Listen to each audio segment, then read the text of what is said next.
I was dying at the banquet, coughing up black blood while the pack celebrated. My stepsister Lydia's promotion, across the room. Caleb the alpha, and my fated mate, didn't look concerned. He looked annoyed. Stop it. Elena, his voice boomed in my head.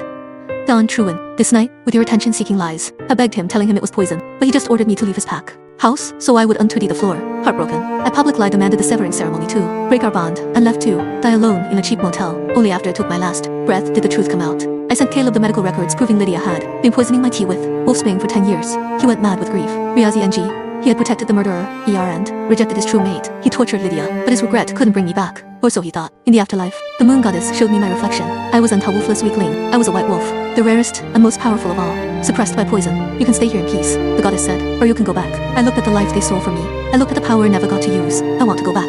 I said, not for his love, but for revenge. I opened my eyes, and for the first time in my life, my wolf roared. Elena POV. I woke up to the sound of birds chirping, a cruel contrast to the fact that he had roughly 2 days left to live. The poison was moving faster now. He could feel my kidneys shutting down, a dull throbbing ache in my lower back. I had barely sat up when my father, John, burst into the room. Get up, he roared.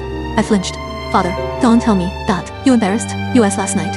Leaving the banquet, making a scene with the elder. He paced the small room, kicking a box of Lydia's sold shoes. Lydia has been crying all morning because she feels responsible for your moods. She's crying. I asked dry lie. That must be terrible for her. Watch your tone, he warned.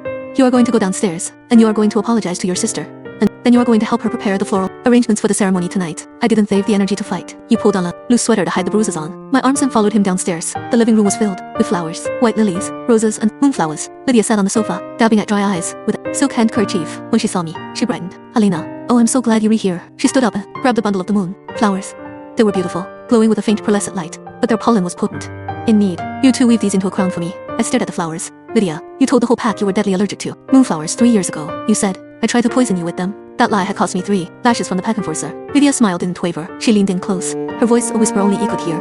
No, but Caleb is in there right now to fact check. Is he? And you're going to hold them? No, I said, stepping back. What is going on here? Caleb's voice boomed from the entryway. He had just come in from a morning run, shirtless, glistening with sweat. Caleb, Lydia gasped.